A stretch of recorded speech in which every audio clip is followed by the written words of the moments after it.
Break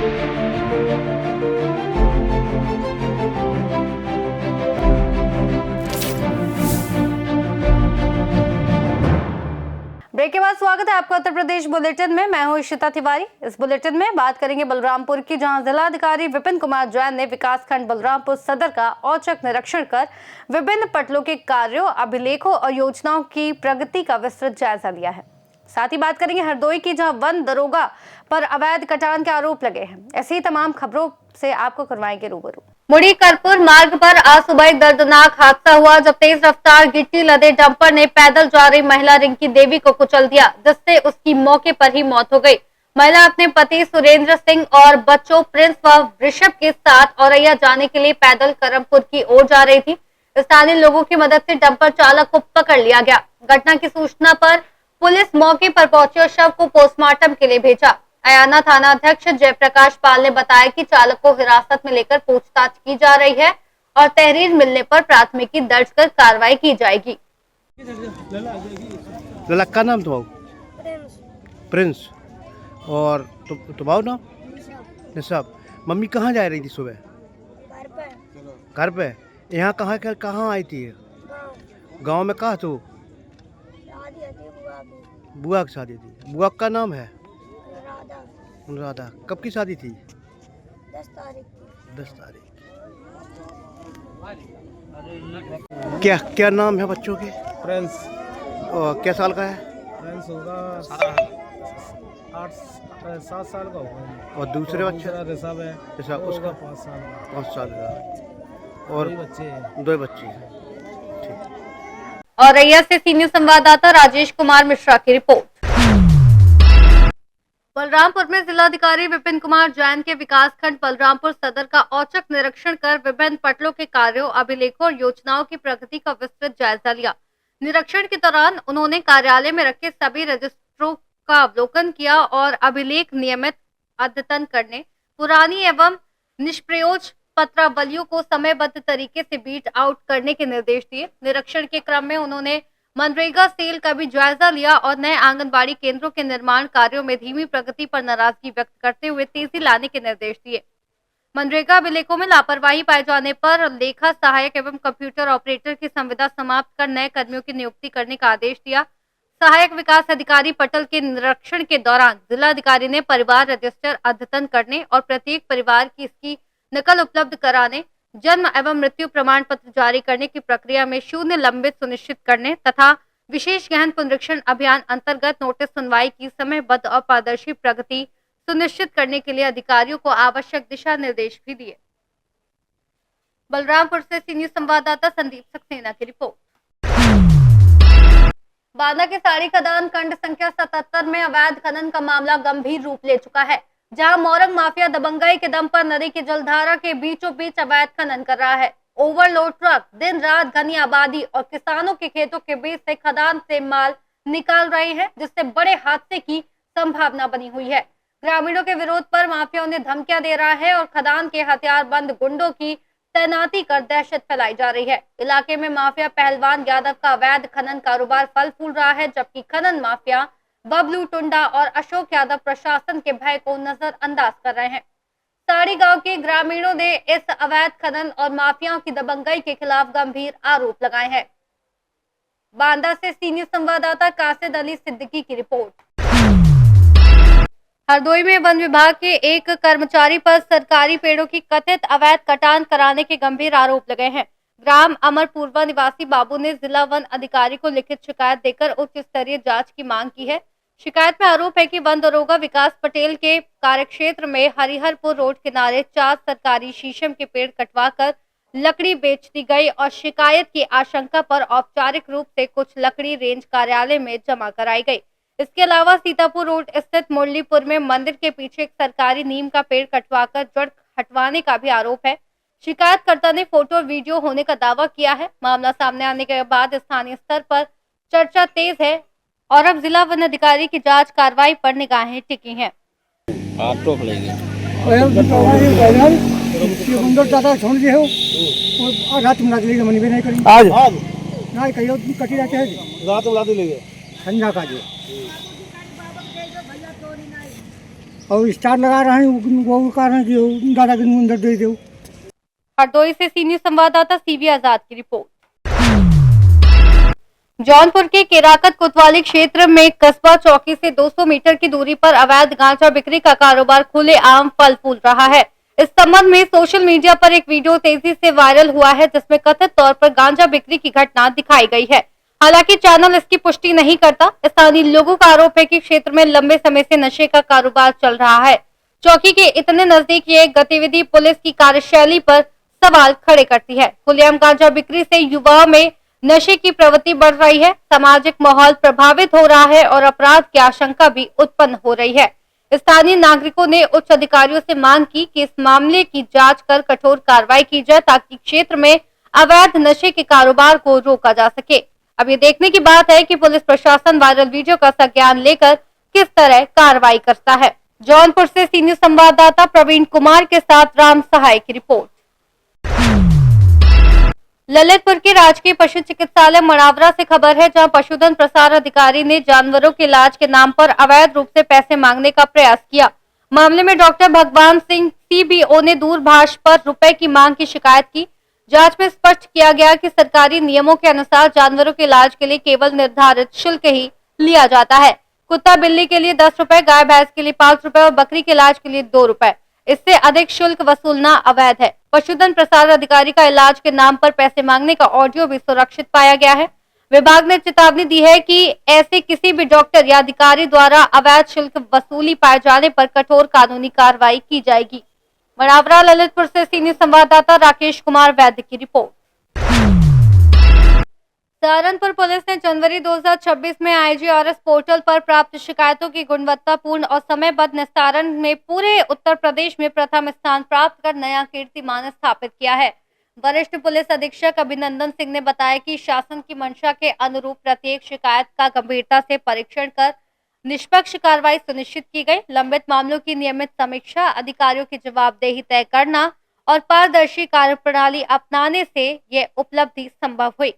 SSP ने कहा कि आमजन की शिकायतों का त्वरित समाधान पुलिस की प्राथमिक जिम्मेदारी है। इस सफलता पर उन्होंने पुलिस टीम को बधाई देते हुए भविष्य में भी इसी प्रतिबद्धता और ईमानदारी से कार्य करने का संदेश दिया। देखिए, आईजीआरएस में फर्स्ट रैंक आई है सहारनपुर की। ये पूरे सहारनपुर पुलिस टीम की मेहनत का नतीजा है। यहाँ पर बहुत ही प्रोफेशनल ढंग से लोग काम कर रहे हैं। लोगों की शिकायतों का समयबद्ध निस्तारण हो रहा है, लोगों से फीडबैक लिया जा रहा है और इसी कारण से ये रैंक आपको देखने को मिल रही है। कोशिश हम लोग ये करेंगे कि और भी जो पब्लिक परसेप्शन में सुधार हम लोग करें, लोगों के फीडबैक पर और ज़्यादा से ज़्यादा प्रोफेशनल ढंग से काम करें और अपनी परफॉर्मेंस को आने वाले समय में। सर, अगर बात करें तो ऐसे कौन से ज़्यादा मुद्दे थे जिसमें आईजीआरएस मांगी की गई थी? ये ज़्यादातर भूमि संबंधी विवाद होते हैं और मकान संबंधी, किराएदारी संबंधी विवाद भी होते हैं। कुछ ऐसे मामले होते हैं जो सीधे पुलिस से कनेक्टेड होते हैं। तो सभी तरह के प्रकरण होते हैं। कुछ प्रकरणों में सीधे हस्तक्षेप पुलिस कर नहीं पाती, क्योंकि वो माननीय न्यायालय या अन्य विभागों से संबंधित होता है। जिन मामलों में सीधे हस्तक्षेप होता है उसको पुलिस करती है। जिसमें अन्य विभाग इन्वॉल्व होते हैं उनसे समन्वय करके उसका निस्तारण कराया जाता है। कोशिश ये रहती है कि पब्लिक है, जो व्यक्ति है, पीड़ित है, उसको लाभ मिले। Thank you sir. सहारनपुर से सीनियर संवाददाता नरेश कुमार की रिपोर्ट। खबर शाहजहांपुर से है, जहां पीड़ित मोमिन खान द्वारा थाना पुवाया को लिखित तहरीर देकर बताया गया कि बीती 6 फरवरी को पीड़ित का पुत्र ममनून खान जुमे की नमाज पढ़ने नमीरी मस्जिद गया था। मस्जिद के अंदर 1 साल पुरानी घटना को लेकर बातचीत होने लगी। इसी बात को लेकर गांव के रबील हसन, अमन अली, असमेल हसन, समीर हसन, रोजे अली आदि लोगों ने ममनून खान को गालियां दी और उसे पत्थरों से मारने लगे। ममनून खान जान बचाकर घर की ओर भागा, तभी हमलावर उसका पीछा करते हुए उसके घर के अंदर घुस गए। घर के अंदर अजमेरुल हसन ने 315 बोर के तमंचे से फायर कर दिया, जो प्रार्थी के पुत्र की दाहिनी कोख में लगा और हमलावरों ने प्रार्थी के परिजनों की भी पिटाई की। पुलिस द्वारा तहरीर के आधार पर मुकदमा दर्ज कर जांच पड़ताल शुरू कर दी गई है। पीड़ित का आरोप है कि आरोपीगण खुलेआम गांव में घूम रहे हैं। आरोपीगणों का पुराना आपराधिक इतिहास भी दर्ज है। पीड़ित मोमिन खान ने आरोपियों को गिरफ्तार किए जाने की मांग उठाई है। नाम है आपका? सर मेरा नाम है फिरोज ये खान। फायरिंग की जो भी घटना हुई है आपके गांव में, उस दिन आप मौके पे गांव में ही थे? हाँ सर, किस फायरिंग तरीके से पूरी घटना घटी बताइए। फायरिंग जब हुई थी, ये लड़का, सबसे पहले अपना नाम बताओ। मेरा नाम है फिरोज खान। तो गांव कौन सा है? गांव खिरिया पाठक है। इसी गांव के रहने वाले? जी, मैं इसी गांव का आपने रहने ये वाला घटना हूं। देखी है? मैंने देखी है ये घटना। बताइए। ये सर ऐसा हुआ था, इनका मामला 1 साल पहले पुरानी रंजिश थी। इनका जो भी था वो गाँव में बैठ के इनका समझौता हो गया था। तो लड़का फिर इन्होंने अपना बाहर भेज दिया था। उसके बाद अब लड़के की बहन की शादी थी इसी 11 तारीख को। तो लड़का आया था, दिन जुमा था, तो टाइम कम था इस मस्जिद में, जमात का टाइम था, तो वो इसमें ही चला गया। ये लोग पुरानी रंजिश को लेके अपनी तैयारी करे हुए बैठे थे। मस्जिद में ही जैसे ही वो गया, ये मारने लगे। जब मस्जिद के बाहर वो निकला, भागा, ये पीछे ये लोग आए, उसके गोली मार दी। तो इन लोगों ने क्या पहले ठान लिया था कि इनको मारना है? इनकी तैयारी पहले से ही थी, क्योंकि वो आया था बाहर से, बहन की शादी उसकी थी, रंजिश पुरानी थी, इनका प्लान था उसे मारने का। तो इन्होंने उस पर गोली चला दी, उसके गोली लग गई, उसके माँ के भी उसकी गोली लगी है। तो अभी तक इसमें क्या कार्रवाई? अभी तक सर प्रशासन ऐसा लग रहा कुछ कर ही नहीं रहा है। जो मुलजिम पकड़े गए वो भी छोड़ दिए गए। कर क्यों नहीं रहा? आरोपी गिरफ्तार तो हो गए होंगे। अभी कोई आरोपी सर गिरफ्तार नहीं हुआ। जब ये शादी की तैयारियां कर रहे हैं, अब वो बाहर घूम रहे हैं और इन्हें धमकियां बराबर दे रहे हैं कि राजीनामा ले लो, नहीं अब की जान से ही मार देंगे, गांव में रहने नहीं देंगे। सर वो दमंग टाइप के लोग हैं। उनके परिवार के खाता नंबर 8 में थाने में इतिहाद देख लिया जाए। ये सब पुराने ही दमंग टाइप के हैं। तो आप क्या चाहते हैं? हम सर प्रशासन इन्हें, इनकी मदद करे। इन्हें गांव में धमकियां बराबर मिल रही हैं। अब ये सीधे सच्चे लोग हैं, मजदूरी करते हैं। ये तो और लोगों चाहे पूछ लिया जाए गांव में। क्या नाम है आपका और क्या समस्या है आपकी? हमारा नाम मोमिन, गांव कौन सा आपका? खिरिया पाठक, थाना आपका? पुगाया। अच्छा, किस तरीके से ये पूरी घटना घटी थी, पूरा मामला बताओ। ये घटना, हमारा लड़का मस्जिद में नमाज पढ़ने गया था, नसीरी मस्जिद में। क्या नाम है आपके बेटे का? ममनून। उम्र कितनी है लगभग? होगी लगभग 20 साल। फिर उसके बाद वो नमाज पढ़ रहा था, जो पीछे से लोग गए, जो मारपीट करने लगे। कौन कौन लोग? देखो, अजमेरुल हसन, सबील हसन और रबील हसन, रोजे अली, हमीर हसन, राहेल, ये 4-5 लोग मारपीट करने लगे। फिर बाहर, जब मस्जिद से बाहर निकला तो इन लोगों ने उसे रपटाया, फिर बाद में गोली मार दी। रफ्तार के गोली मारी? हाँ। अच्छा, उसके बाद अगर ये गोली भी मारी थी उन्होंने, कोई रंजिश होगी आपकी पुरानी? हाँ, पुरानी 1 साल पीछे की रंजिश थी। क्या मामला था? अरे लड़की के बारे में। हाँ, तो 1 साल से लड़के ने मेरे बात नहीं करी। इसी चक्कर में ये लोग ने, मेरे यहाँ बारात थी शादी, तो इसी चक्कर में लड़के के गोली मार दी। तो कितने लोग थे जब ये घटना गारित हुई? ये 4-5 लोग थे। नाम बताओ उनके। 4 लोग ये थे, अजमेरुल हसन उर्फ छुटक्के, और समीर हसन, रोजे अली और रबील हसन। तो आपकी तरफ से कितने लोग घायल हुए आपके परिवार में? हमारे परिवार में लगभग 3 लोग घायल हुए। कौन कौन आपके? ममनून और ताजिम बेगम। ताजिम बेगम ये आपकी कौन है? पत्नी। और फूलबी। तो ये मतलब जो भी घटना हुई है, ठीक है, रंजिश वगैरह पुरानी होगी तो आपकी, अब मतलब अभी तक क्या उसमें कार्रवाई की है वहाँ पुलिस ने, या अभी तक आरोपी गिरफ्तार हुए हैं? अभी तक आरोपी कोई गिरफ्तार नहीं हुए हैं। वो अपने लोग टहल रहे हैं बराबर और धमकी दे रहे हैं कि राजीनामा करो, नहीं तो हम आपकी जान से मार देंगे। क्या नाम है आपका? आपको भी मारपीट हुई की थी इन लोगों ने? अजमेरुल हसन ने फायर चलाया, हमारे लड़के ममनून खां के लगा और हमारे लगा हलक यहाँ। किसने किसने मारा था आपको? अजमेरुल हसन ने, रबील हसन ने, समीर हसन ने और छुटक्के ने। तो आप क्या चाहती हैं इसमें? आप क्या चाहती हो? पकड़े जाएं। हम लोग चाहते हैं उनके संग जेल भेजे जाएं। कार्यों को जेल भेजना चाहिए, ऐसे अपराधी को जेल भेजा जाए और न आगे कोई बड़ी घटना कर सकते हैं। हमें बहुत डर है भाई। क्यों, डर किस बात का आपको है? फिर कहीं फिर मारने हमारे लड़के के फिर गोली। तो अभी तक घटना के बाद कोई ऐसी स्थिति आई है क्या? धमकी दे रहे हैं वो। कौन धमकी दे रहा है? वही आरोपीगढ़। आरोपीगढ़। कौन धमकी दे रहा, नाम बताओ। अजमेरुल हसन, उर्फ छुटक्के, रबील हसन और समीर हसन और रोजे अली। शाहजहांपुर से सीनियर संवाददाता फसाद खान की रिपोर्ट।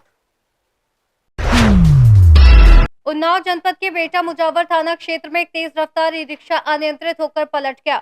इस हादसे में रिक्शा चालक की दबकर मौके पर ही मौत हो गई। सूचना मिलने पर पुलिस ने शव को कब्जे में लेकर कार्रवाई शुरू कर दी है।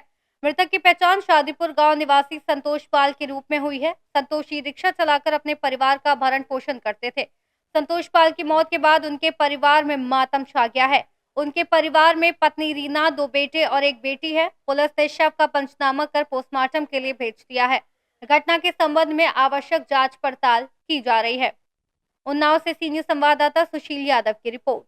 फिलहाल के लिए इस बुलेटिन में इतना ही। देश और दुनिया की तमाम बड़ी खबरों के लिए जुड़े रहिए सी न्यूज़ भारत के साथ।